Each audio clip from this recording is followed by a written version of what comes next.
Manchester, and welcome to another edition of Girard at Large. I am your It's Time to Wake Up host, Rich Girard. Thanks for tuning in. That's for those of you who may have fallen asleep during the last show. I can be found on as you know, you can find us online at, when I get out of the script and I try to ad-lib it, it's not good. So I have to fall back into the script. I guess those neural pathways have been set. You can find us online at GirardAtLarge.com, and you can find us on Facebook and Twitter, also at Girard at Large, where we encourage you to like us and to follow us. Why? Because you'll get the news first. All right. 603-640-3091 is the phone number as we get started today. And I welcome your calls on any and all topics having to do with the Queen City or even the great state of New Hampshire, where the political world is all a Twitter. Pardon the pun. Governor Chris Sununu has given a definite maybe to whether or not he's going to run for president. In my never-to-be-humble opinion, as your ever humble host, he will run, and it will be interesting to watch. Okay, so I want to tie up a couple loose ends from the last show because they are important, and then we are going to take something of a deep dive tonight into the homeless and crime issues here in the Queen City. I have some what I consider to be breathtakingly, I don't want to call it shockingly bad, but there's news that is coming out of this homeless discussion that is making the point that I've been trying to make about who the vagrants on the street are and why all of these rainbow and unicorn approaches simply aren't going to work, and to force the question as to whether or not the right and proper role for the city is to somehow figure out how to provide for these street vagrants. Okay? But before we get there, I mentioned an article that State Board of Education Commissioner Ryan Terrell wrote in the Union Leader. And, about a third of it was dedicated to talking about the Queen City.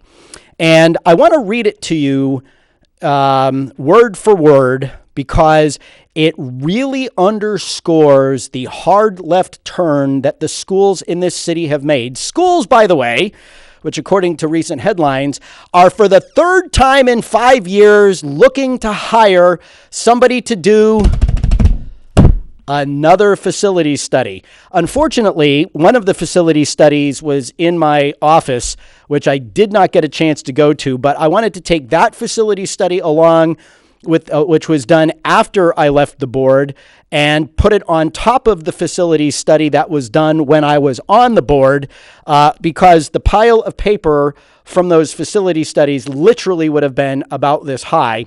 And now we are in for a third facilities study. Don't you worry, the 3 qualified bidders are now being interviewed to determine which one is the best for the city of Manchester. And I will bet you I'll bet a very important part of my anatomy, well, at least the left side of it, that it's going to go to LaValle Brenzinger, which, of course, is owned and operated by the same Barry Brenzinger that is, in fact, part of Manchester Proud and who has had his nose buried so deep up the school district's backside that he really doesn't understand what actually is sunlight and is not sunlight because of where his nose has been burrowed. And so just a reminder, after Barry Brenzinger is awarded the bid for yet another facilities study, this was the same guy who offered his services, paid for by Manchester Proud, to not only write the request for proposals, but sit on the committee that evaluated them while reserving for himself the right to bid on a contract that he was going to help write and help evaluate the bids for. Of course, when he pulled that little stunt, your ever humble host here blew the lid off of it using Facebook, Twitter, Girard at Large, and all that is available to us, including this TV show. And, well, that idea was scuttled pretty quickly. But here he is in the bidding again against two contractors that you've never heard of. So his familiarity with the district and, of course, his long-standing reputation as an exceptional architect and businessman, not to mention proud civic member who has contributed so greatly to the community, will undoubtedly carry the day. And there you'll have it. But, okay. So this is Ryan Terrell, member of the State Board of Education, sharing a very direct experience he had with the Manchester School District. He writes, "To my dismay, I've seen the mismanagement of school funding up close. For example, during my Leadership New Hampshire Education Day, I learned that Manchester School District is the second worst performing district in average learning comprehension, statewide testing results, and post-graduation outcomes. Yet, despite these alarming facts, their chief equity officer, that would be one Tina Kim Philibot, said nothing about how she plans to help improve the district's continuing dismal performance. Instead, she spent her time attacking the right to freedom from discrimination in public workplaces and education law, condemning school choice programs, and accusing any opposition to her intentionally divisive curriculums of being racist.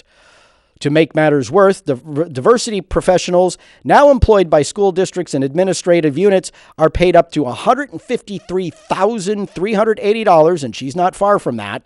Despite showing little to no benefits to student outcomes, left-leaning school boards shamelessly continue to hire grossly overpaid DEI consultants, chief equity officers, and other similar non-teaching administrators. And as we know, Manchester has completely gone over the edge with this, and now in furtherance of diversity, equity, and inclusion, has eliminated leveling in its middle and high schools and has created or will be creating homogeneously or heterogeneously grouped classes where instead of leveling by classroom, teachers will be forced to level within classes. This is known as differentiated instruction. Take it from somebody whose kids were in these types of classes at West High School in the STEAM Ahead program, where differentiated instruction, after oodles and oodles and oodles of training were given to the teachers involved in the STEAM program on how to do this, was done, and it doesn't work. Period, full stop, flat out, and don't expect it to increase the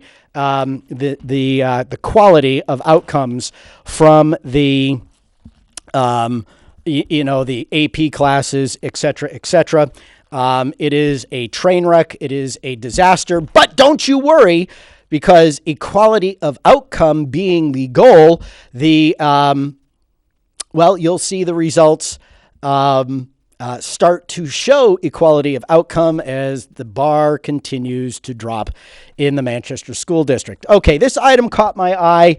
It's not really a local thing, but it kind of put a burr under my saddle, if you will.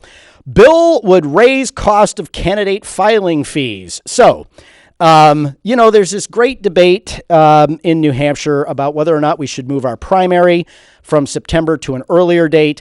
I believe we should. But, there are people who are saying that because so many candidates run for office, it's just too hard for legitimate candidates to really be able to, amass a majority of the party behind them in a primary. So the answer to this, believe it or not, according to Republicans who are leading this legislative charge, is to raise from $100 to $10,000 the primary filing fee for any candidate running for governor or U.S. Senate, and from $50 to $5,000 for those running to either the state's two congressional districts. The legislation would also dramatically increase from 100 to 25,000 the number of registered voters who would have to sign a petition if a candidate for governor or U.S. Senate wanted to avoid having to pay the filing fee. The petition requirements for congressional hopefuls would go from 50 to 12,500. House Majority Floor Leader Joe Sweeney, a Republican of Salem, said higher fees could also generate income to help pay for the printing of ballots. One should be required to demonstrate a requisite basis of support for their candidacy. This is why they want to do this. Folks, all this assures is that people with deep pockets will have access to the ballot. And by the way, you need deep pockets not only to come up with 5 or 10 grand, but you also need deep pockets to build an organization that would collect 10,000 signatures to put you on the ballot. So what that means is the average Joe in the state of New Hampshire who would like to put their name on a ballot aren't going to be able to do it. And you might be thinking, well, that's good. You clear all the clutter off of the ballot. But when you start to dig in and you start to take a look at how many votes these candidates really get at the end of the day, you start to see that they really aren't a factor. So not that anybody asked me, but I will tell you, I do believe the state should move its primary back, its state and federal primaries into, I'd say, the month of May. But I also think that it should no longer be the case where someone can get 35 or 36% of the vote in a crowded field and be considered the winner because, gee, at 35% of the vote, 2 out of every 3 people in the primary didn't vote for you. So I would be in favor of a runoff where, let's just say you had a primary on, just throw dates out there, May 15th. Whatever the second or third Tuesday in May is. And if the people in the primary don't get a majority, then you eliminate, all but the top 2, and you send the top 2 to a runoff, and the runoff needs to produce 50% plus 1. If somebody and you could do that at the end of May, you could do that by the second Tuesday in June, whatever the case may be. But it has to be before school lets out. Because if you don't do it before school lets out, you've got a problem. That's one of the reasons why it's in September, because that's after school gets back in. When you live in this area of the world, the months of July and August, woohoo, the space aliens show up. A couple days after school lets out, captures half the population, and it doesn't bring them back till Labor Day weekend. So, there is some good reason not to have it, during that period of time when school is out, period, full stop. So, but I do think we should move the primary up. I do think we should have a system where if nobody gets 50% plus 1, that it goes to a runoff with the top 2. And then those folks have got all summer, to campaign against the other guy instead of beating the snot out of each other until 7 or 8 weeks before the election, which in this era of big money to run campaigns puts the party that has got a primary, which is typically the Republican, at a disadvantage to those who don't, which is typically the Democrat. But that it is my take on things. Okay, so now we're going to transition. And by the way, if you have anything at all that you want to talk about, 603-640-3091, give us a call. We gotta deal with this homeless thing. And my, what a difference a week makes, right? So before Police Chief Alan Aldenberg was holding his ground, he was not going to do anything to remove the people from the sidewalk on Pine and Manchester Street outside of the homeless shelter because they have a right to be there. And no, I apologize, I haven't finished I haven't finished reading that thing yet. I was unexpectedly busy with some things this week, and I didn't get a chance to finish it. But, I did tell you I had an explanation for why Christopher MacDonald, the principal at Parker Varney, was out on paid administrative leave, which I understand he still is out on. And what I've been able to determine was apparently there was a teacher new to the Manchester School District who started teaching at Parker Varney School. This teacher was apparently disgruntled, and before and in quitting, asked for what is called an exit interview, so the teacher could share why they were leaving. And my information is shortly after that exit interview, Mr. MacDonald was put on paid administrative leave. I do not know the substance of the complaint that was made, but I understand that that was the reason for it. And that was back in late September, early October, and still he's out on paid administrative leave. Yeah. But I'll tell you, in calling around and speaking to people about this and trying to figure it out, one thing that was brought to my attention, and I heard it from several people at all levels of the district, where I know people, and that is what I was afraid was going to happen when Jen Gillis was made superintendent of schools. And what she's basically done is she's built an administration of loyalists and personal friends, which has put people who are outside of that circle, who believe that things need to be corrected, in a position where they cannot raise their complaints with her or anybody else in the administration about the conduct of certain people, whether it's Forrest Ransdell or a woman named Erin Murphy, who was fired for her unprofessional conduct from the Cleveland school district. And, when I found that out and brought that story to your attention how many ever months ago, and I, contacted people at the district office about, did you know about this woman and her firing? And they said no. And I said, you didn't do a basic Google search to find out anything about her? We were told by our HR department that we couldn't do Google searches on anyone because we weren't doing Google searches on everyone, and that wasn't fair.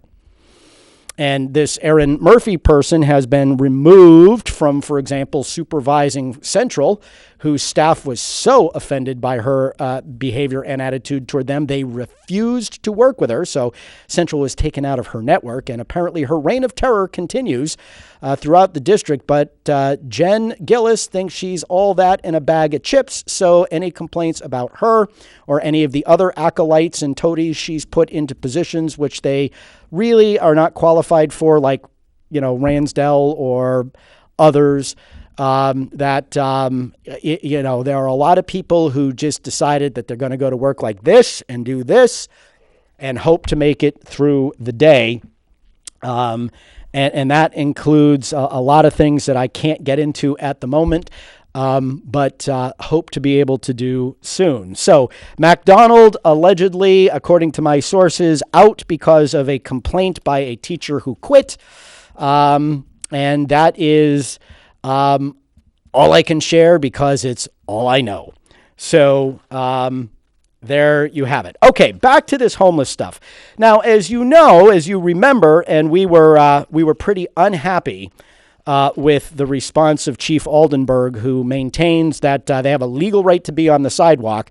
Well, he has now decided that the cause of public safety and public health is sufficient for him to remove people from the sidewalk. And that is going to happen on January 17th.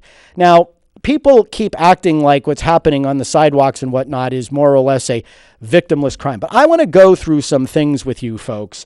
And then I want to show you some video from a meeting that was had earlier in the week with the city's director of homeless initiatives and the fellow who is supposed to be leading the charge against opioid overdoses here in the Queen City. But this is going back to, yes. City cleans up abandoned property at homeless tent site. City crews visited the city's most prominent homeless camp on Wednesday, removing some tents and clearing the area of trash, police said. The city's Department of Public Works removed trash and abandoned property from sidewalks outside the Families in Transition homeless shelter. By the way, I think the police department should do what it used to do back when I was a kid and very aggressively go into schools or otherwise make bicycle licensing a thing. I remember my bicycle when I was a kid. All of our bicycles, they were white with black letters and red circles around the top. You put it on the middle bar of the bicycle. So if your bicycle were stolen, there was a license number to it. It'd be registered with the police department. Given the number of bicycles, I saw some Facebook posts about a homeless person coming into a backyard and stealing a kid. The training wheels were still on the bike, and this dirtbag was walking off, with the kid's bike on camera. Whether or not the police did anything about it when the video was given to them is anybody's guess. But, whenever you see these camps, you see, just a stupid number of bicycles. And come on, the people who say they're robbing stores because they don't have enough money to, buy food, even though they've all been signed up for food stamps and have EBT cards. Do you really think they're buying those bicycles? So maybe something the city police could do is start encouraging people to register their bicycles with the police department, give them those licensing stickers, which are, by the way, back in the day, they were impossible to take off the bicycles, okay? So that, we'll see these bicycles piled up on sidewalks with tent and trash and go, oh, there's a license on that bike. Oh, that's registered to Girard's kid who, they had 3 bicycles stolen out of their backyard, October of 2021. We can return the stolen property. Oh, better yet, we can arrest the guy who had the stolen bicycle. Hey, there's a thought. The property included some abandoned tents, said police spokeswoman Heather Hare. The people who lived there were helpful, bringing abandoned items out and putting them in a pile so DPW could pick them up and dispose of them. The tent was not removed where the body of Amanda Hartness, 34, died on Christmas Eve. Why they felt the need to put that in there, I don't know. Maybe it'd been occupied by another squatter. This is the second time that city crews have worked to clean the area, which is located downtown. About 2 months ago, homeless people started pitching tents on sidewalks outside the shelter, which has been full. Hamel estimates that about 30 people live in the tents, although the number varies from night to night. Now, listen, calling them residents, treating it like a neighborhood, applauding them for their cooperation in picking up their own mess, the mindset is wrong here, okay? I'm sorry, but the mindset is wrong. I'm going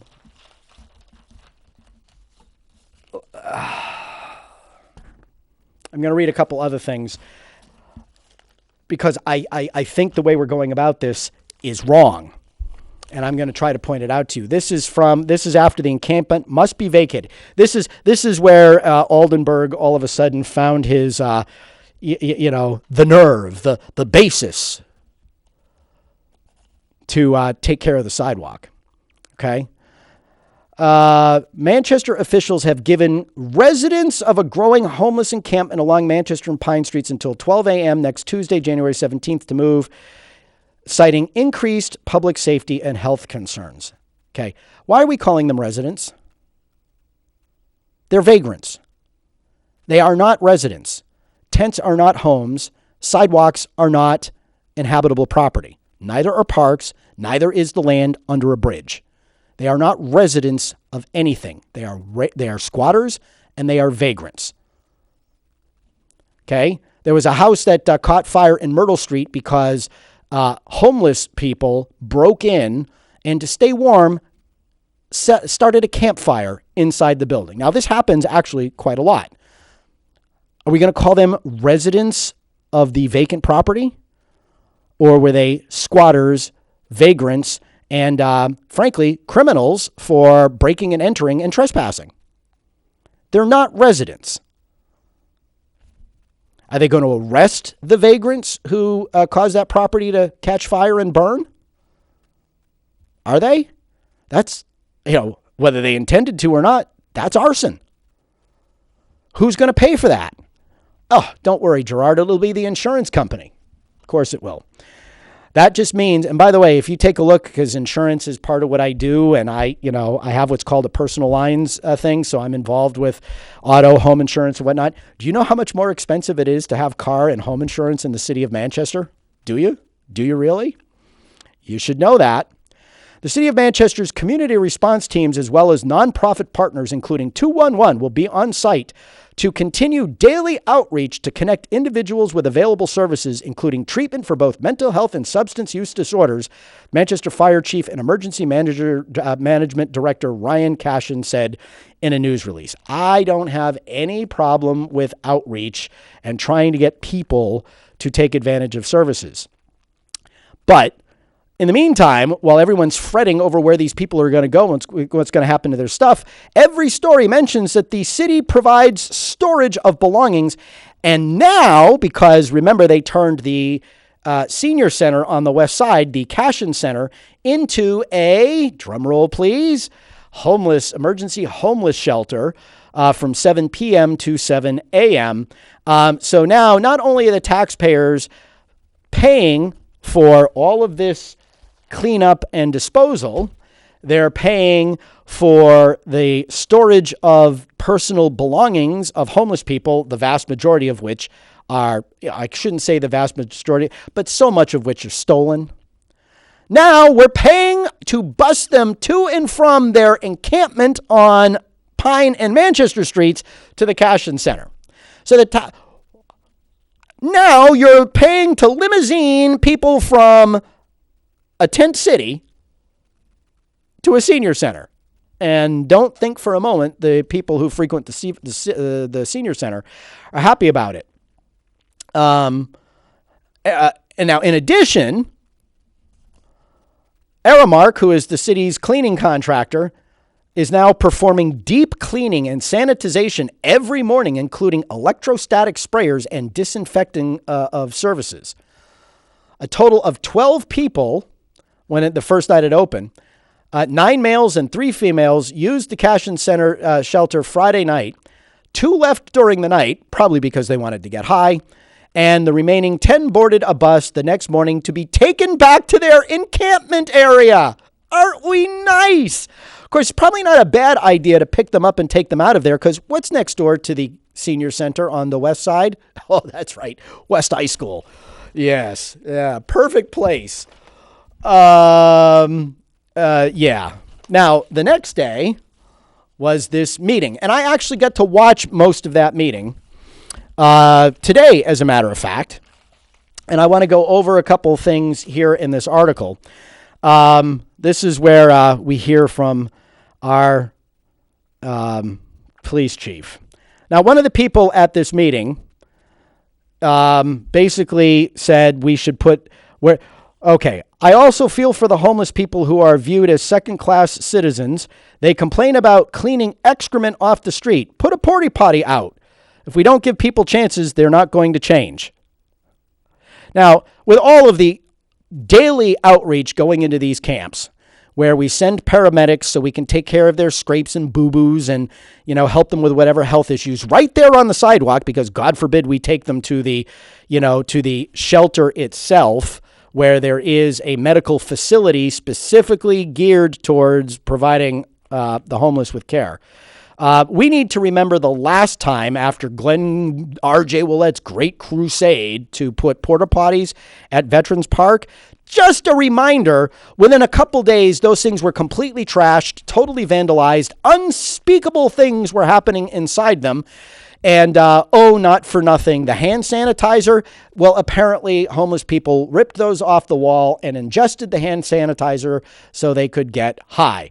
It was a complete and utter disaster, which anybody with half a brain could have figured out was going to happen. So the idea of putting porta potties out there has been tried. And now at this meeting, which was not reported, they're talking about, maybe we should open up public restrooms for the homeless and have what are called sharps containers so they can safely dispose of their needles.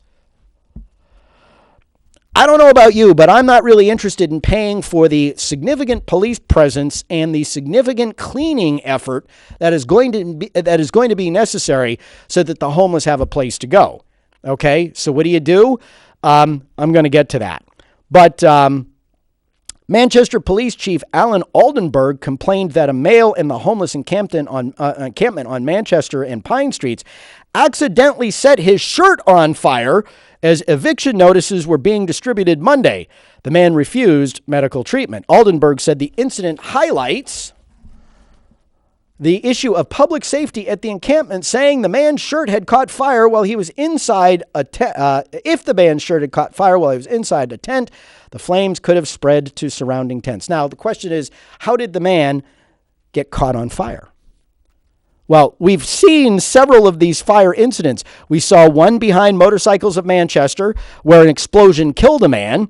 We saw one under the Amoskeag Bridge off-ramp to Canal Street where 11 propane tanks exploded and miraculously nobody got hurt. And then we saw a massive fire outbreak underneath the bridge on the 293 ramp down by Brown Ave, where the fire was so hot, the state sent bridge inspectors to make sure the integrity of the structure was not compromised. Folks, they have propane heaters inside of nylon tents. This is why, and sites that I've seen around the city where there are literally dozens of things, they're all being stolen from people's backyards. All of them. Okay?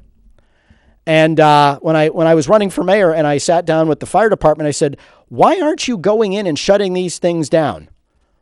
I was told two things including by Ryan Cashin, who's now the fire chief, that blew my mind. Well, he said, we don't, maybe this was Pete Marshall, and Pete, oh darn, I'm drawing a blank on this, but he's the fire marshal. Well, we don't have an ordinance against using them. Are you serious? Yeah, well, we have a barbecue ordinance that says you can't barbecue in a city park without permission of the city. So you're telling me I need a barbecue ordinance on non-park land, on any public land, to make it illegal? Yep. Okay. And why would you need that? Is not using these devices that require flame, is that not dangerous inside of something like a flammable nylon tent? Oh, well, the package says they're perfectly safe to use in a tent. Well, we have a lot of evidence that might contradict that now, don't we? So those are the two reasons why the Manchester Fire Department isn't exercising its authority to shut down open fires. I have a fire pit in my yard, which I have been told I cannot use because it is not 25 feet from my house. But someone can use a propane heater in a tent, including in a tent city where multiple tents, like the chief pointed out here, could go up in smoke, in flames, hurt people, kill people. This is the ridiculous logic that we have in our enforcement agencies right now. And even if I was buying that, I'd be saying, time for the barbecue ordinance.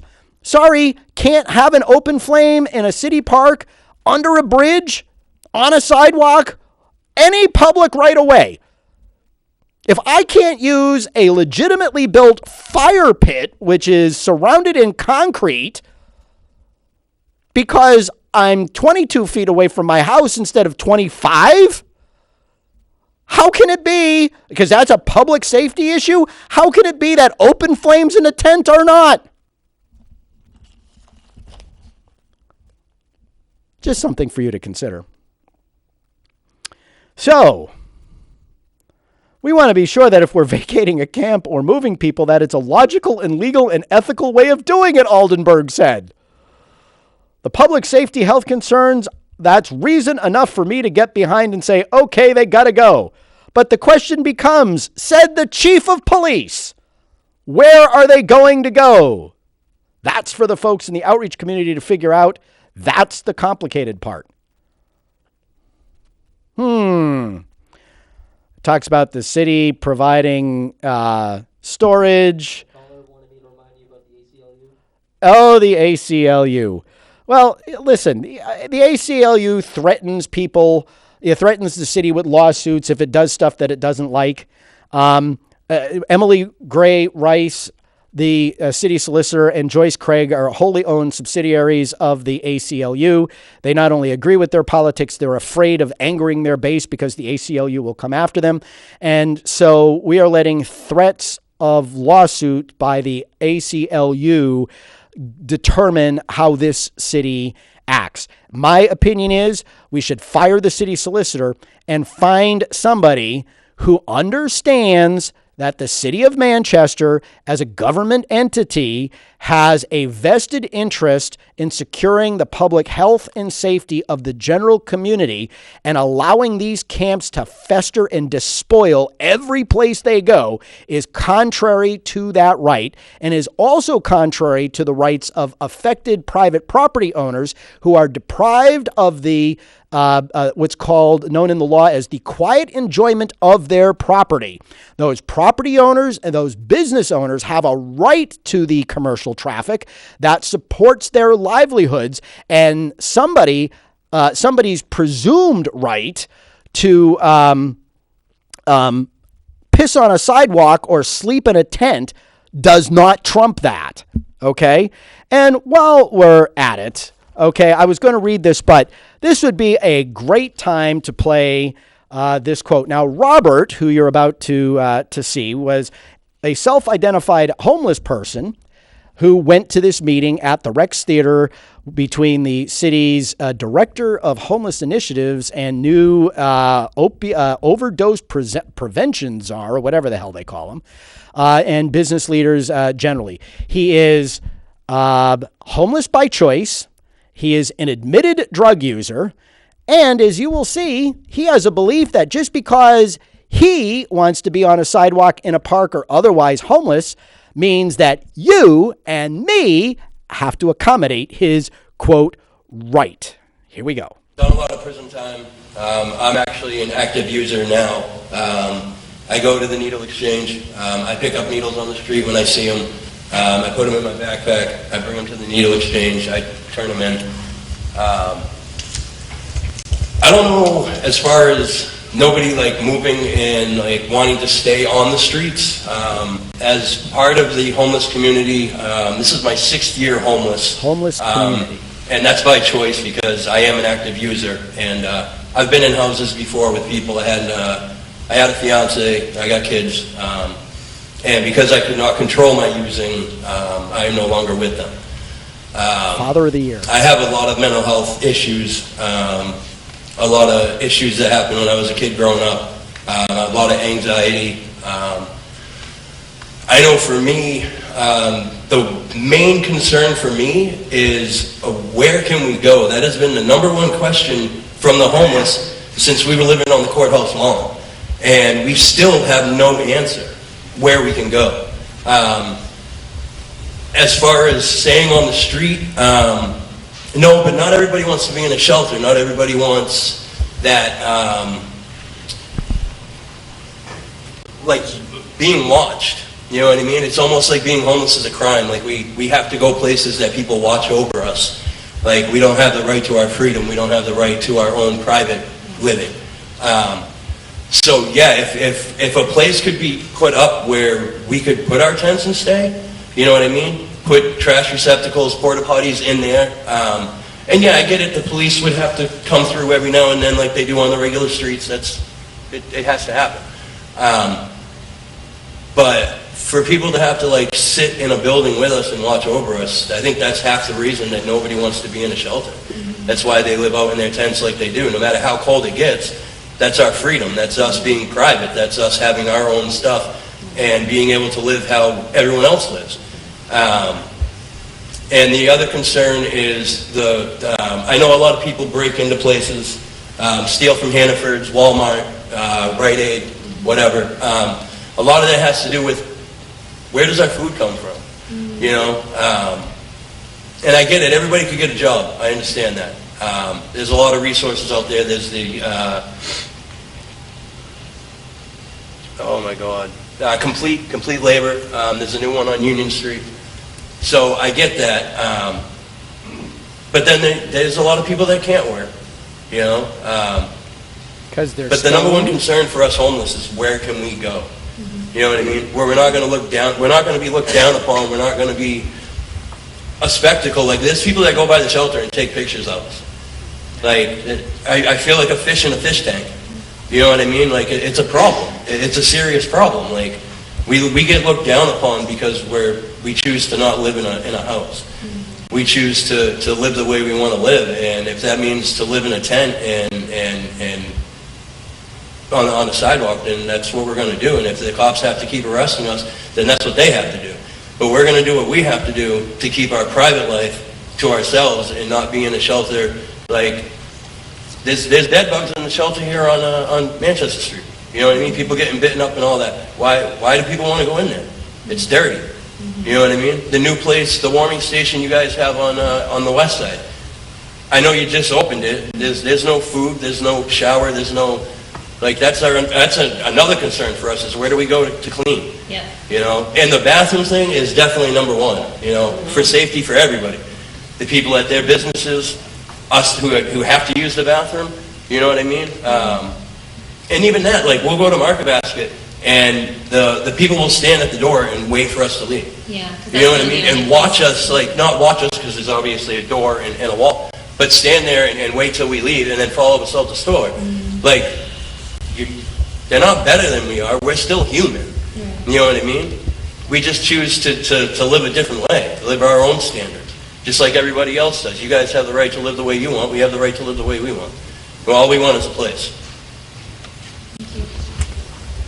You have a right to live where you want, and we have a right to live how we want, and all we need is a place. You see, they are entitled to you, the taxpayer, providing them with what they want, rent-free, mortgage-free, tax-free, I would say law-free. Yeah, sure, what are the police going to do when they walk through? They're going to start well, hell, the police don't arrest people when they see them using now. So here's a guy who admits, like so many of them do, and like we know is the case, better than 90% of the people on the streets are like this guy. They are drug users, they are mentally ill, and they are choosing to be out there.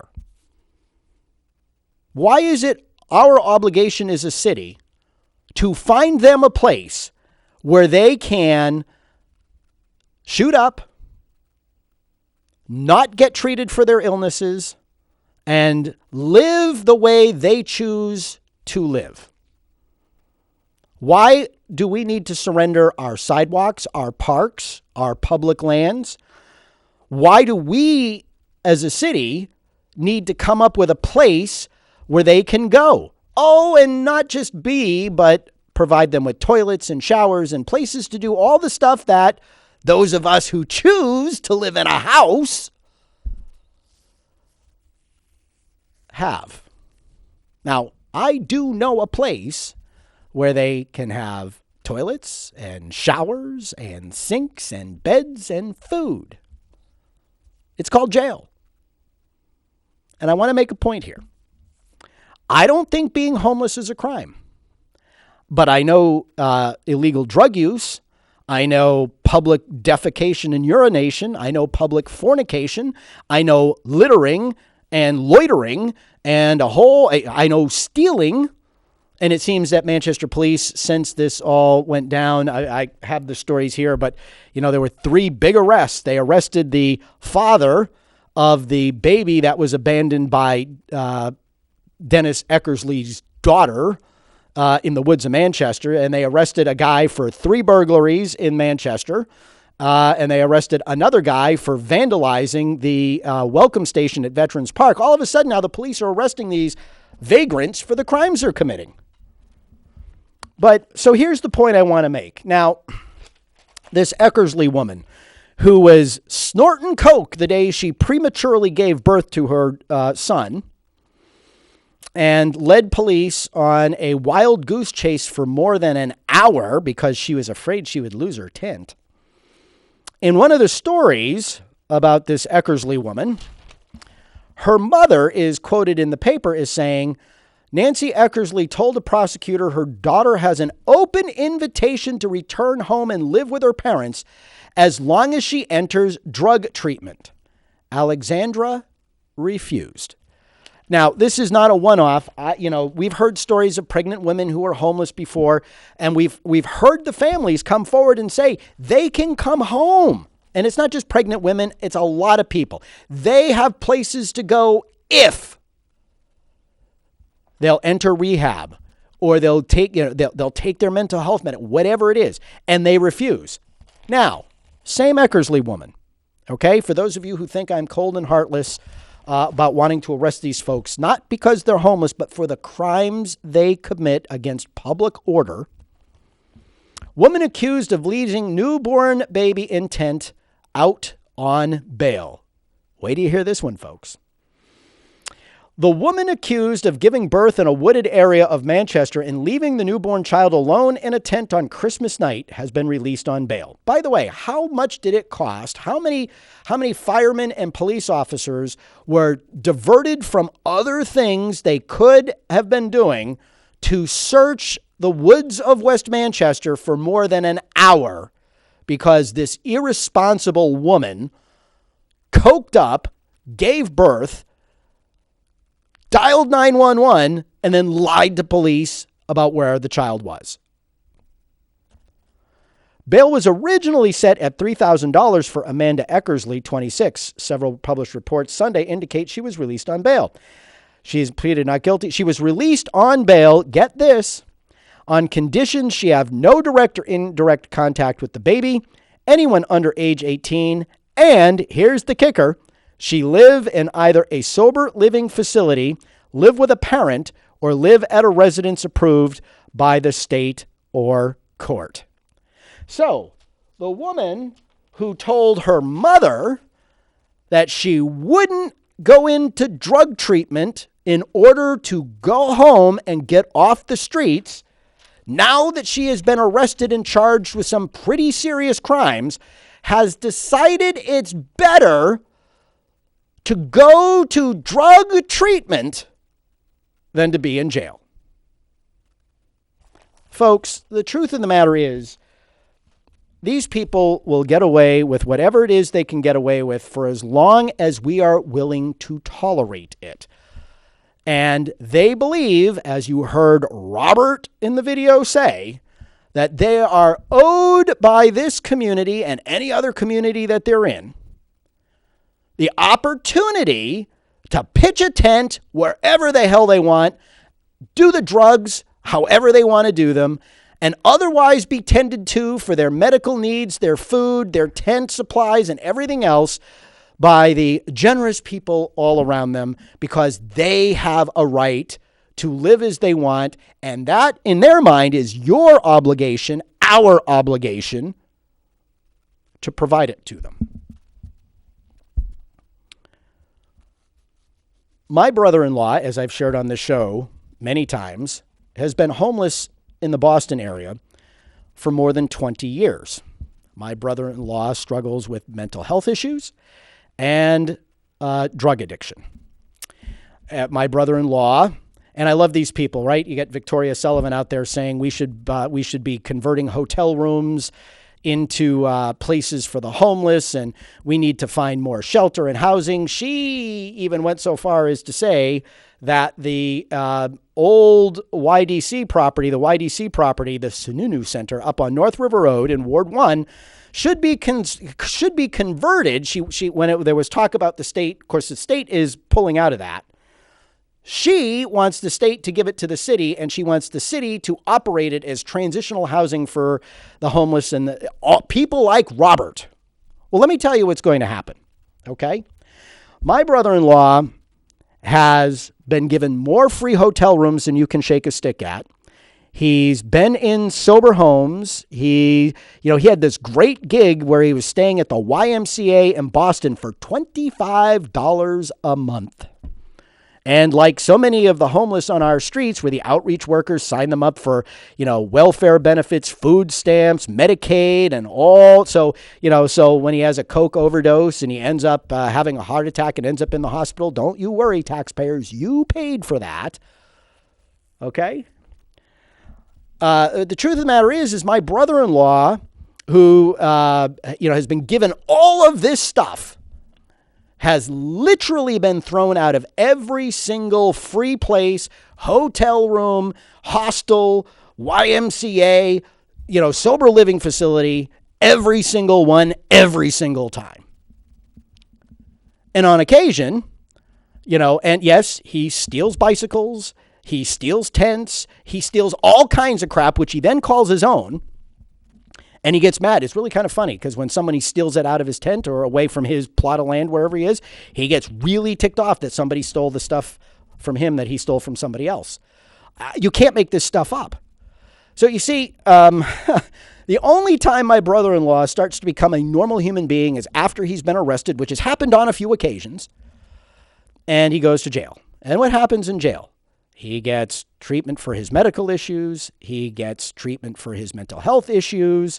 He, goes to his AA meetings. He enters, he gets help with his addiction issues. And for the entire period of time that he is in the hoosgow, he gets these services. And unfortunately, what ends up happening is by the time, he becomes a normal human being again, he gets released. And because the state of Massachusetts, like the state of New Hampshire, doesn't do a great job following up with these folks, he almost instantly reverts to form and is back into the same pattern of behavior that got him in trouble in the first place. He is no different than this guy, Robert. He is no different than 90% of the people on the streets of the city of Manchester. They are vagrants. The overwhelming John Cronin, who's a local attorney who spoke after this, Robert, asked some really great questions, which they did not answer. Such as, how many people are actually on our streets and what percentage of them have any kind of roots to this in the city of Manchester? We already know the answer from stuff they published years ago and haven't published since because it really made them look bad. But we know at least 3 out of every 4 of them on our streets are not from our city.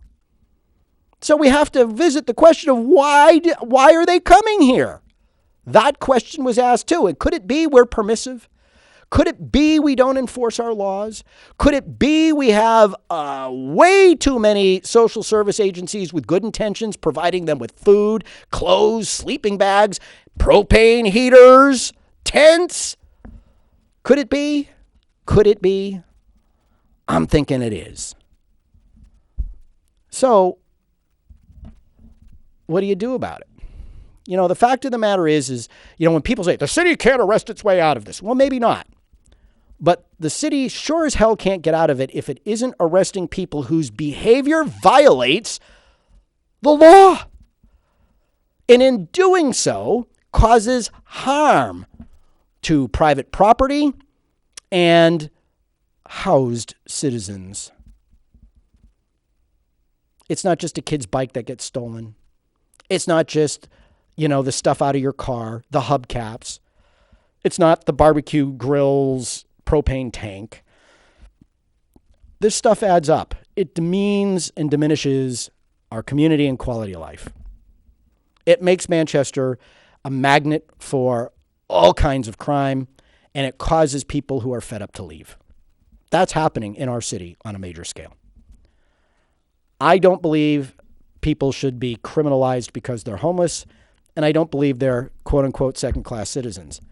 But that does not prevent me from believing that they should be held accountable for the things they do.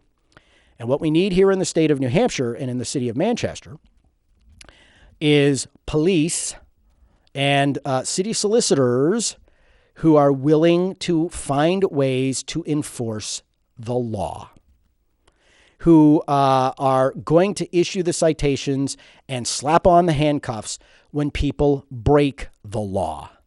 And if in doing that, we find there are deficiencies in the courts and how they're dealing with it, or in the law and how it can be applied, then we need to petition our legislature to fix that.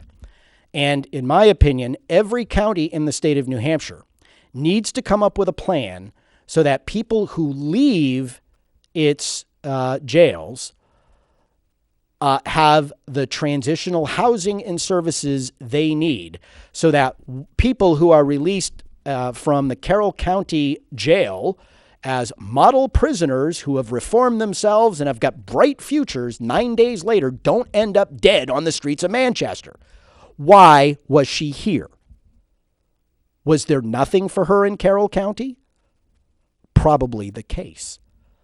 And, the communities that host the jails should not be ground zero for all of the supportive services. Those need to be located in places that are away from the drug dealing, away from the environment, and away from the temptations that these people say are the reason why they have to invade neighborhoods like mine with these illegally operating sober facilities so that they're not back in the same neighborhoods where those facilities are allowed, where the drug dealing is being done. So maybe I'm thinking they shouldn't be in the city of Manchester at all, but maybe it's time for Bedford or Auburn to start taking on some of the burden, although Auburn is in Rockingham County. So we'd have to look at, Goffstown or Bedford or Wilton or Milford or Amherst or other communities where supportive services and housing away from the temptations the temptations and the drug crime of places like the city of Manchester, which, by the way, those temptations and drug crimes are made worse by their presence in the city because the market for the drug is there. So the bigger the market, the more the drugs, right? That's the way, supply and demand works. But if we think we're going to get out of this by talking about the need for more affordable housing and we need more wraparound services, when we listen to those bureaucrats talk about all the things that give them a job and job security rather than addressing the problem, then we're in big trouble. So until and unless law enforcement resumes or engages its rightful role in this matter, we are going to continue to see this city go down the toilet with the tents that are destroying, these tent cities that are destroying our quality of life. I am your ever humble host, Rich Girard. Thanks for tuning in. Until next week, be good, be well. Don't do anything we wouldn't do. We're proud to have the audience. Thanks so much for being there. Good night.